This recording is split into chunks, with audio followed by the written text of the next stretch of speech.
အာဆင်နယ်ဟာ2026ခုနှစ်ဧပြီလ17ရက်နေ့မှာ Emirates ကွင်းမှာဘုံမောက်အသင်းနဲ့ Premier League ပွဲစဉ်အဖြစ်ရှင်ပြိုင်ကစားရမှာဖြစ်ပါတယ်။အမတ်ပေးစရာထိဆုံးမှာအာဆင်နယ်ဟာ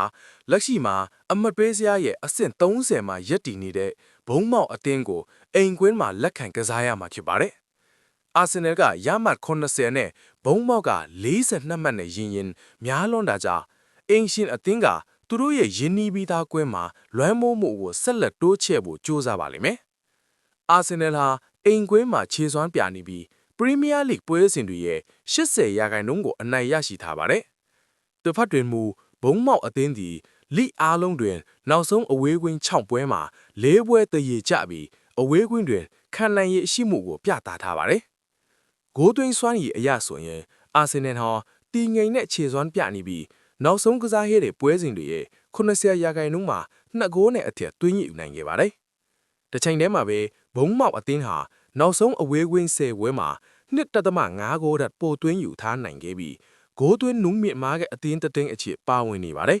။အာဆင်နယ်အနိုင်ရမယ်ခံမှန်းထားပါတယ်။အာဆင်နယ်အသင်းပဲကြိုက်တယ်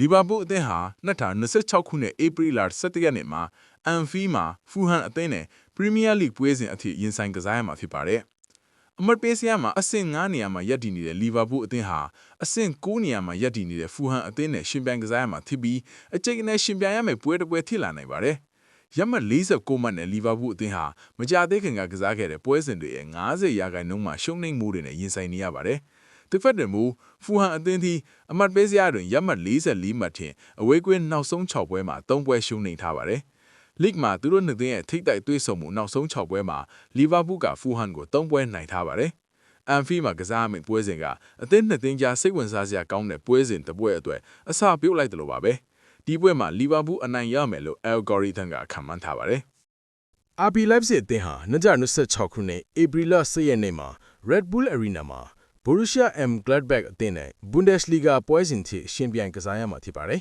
။ RB Leipzig အသင်းဟာလက်ရှိမှာရမှတ်53မှတ်နဲ့အဆင့်3နေရာမှာရပ်တည်နေပြီး Borussia Mönchengladbach အသင်းကရမှတ်30မှတ်နဲ့အဆင့်73မှာရပ်တည်နေပါတယ်။ RB Leipzig အသင်းဟာဒီမှာအိမ်ကွင်းမှာခြေစွမ်းပြနေပြီး Red Bull Arena မှာကစားခဲ့15ပွဲမှာ10ပွဲအနိုင်ရထားပါတယ်။တစ်ဖက်တွင်မူ Borussia Mönchengladbach အသင်းတီအဝေးကွင်းတွင်ရုံးကန်နေဟာပြီး Bundesliga တွင်နောက်ဆုံးအဝေးကွင်း6ပွဲမှာ90%ရှုံးနိမ့်ထားပါတယ်။၎င်းတို့နှစ်ဦး၏မကြာသေးမီကထိပ်တိုက်တွေ့ဆုံမှုများတွင်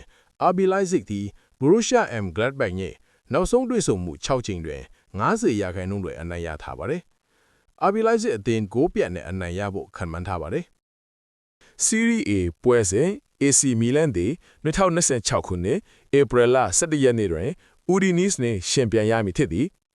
မီလန်သင်းဟာလက်ရှိမှာလိဂ်ဇယားမှာရမှတ်63မှတ်နဲ့အဆင့်3မှာရပ်တည်နေသည်။ Udinese အသင်းကရမှတ်40မှတ်နဲ့အဆင့်7မှာရပ်တည်နေပါတယ်။မီလန်အသင်းဟာနောက်ဆုံးကစားခဲ့တဲ့လိဂ်အိမ်ကွင်း6ပွဲမှာ3ပွဲနိုင်ထားပြီးအိမ်ကွင်းခြေစွမ်းလည်းတည်ငြိမ်နေပါတယ်။စမ်းချင်ပွဲအနေနဲ့ Udinese အသင်းဟာနောက်ဆုံးအဝေးကွင်း16ပွဲမှာ10ပွဲရှုံးနိမ့်ထားပါတယ်။သူတို့ရဲ့ထိပ်တိုက်တွေ့ဆုံမှုမှတ်တမ်းကိုကြည့်မယ်ဆိုရင်မီလန်အသင်းဟာ Udinese အသင်းနဲ့နောက်ဆုံးတွေ့ဆုံခဲ့တဲ့6ပွဲမှာ4ပွဲနိုင်ထားပြီးအသာစီးရထားပါတယ်။ဒီစီးရင်စရာတွေကအသင်းနှစ်သင်းကြားစိတ်ဝင်စားကောင်းတဲ့ပွဲစဉ်တစ်ပွဲအတွက်အခြေခံအုတ်မြစ်ချပေးခဲ့ပါတယ်။ခံမှန်းချက်က AC Milan 2 ဂိုးနဲ့အနိုင်ရလိမ့်မယ်လို့ခံမှန်းပါတယ်။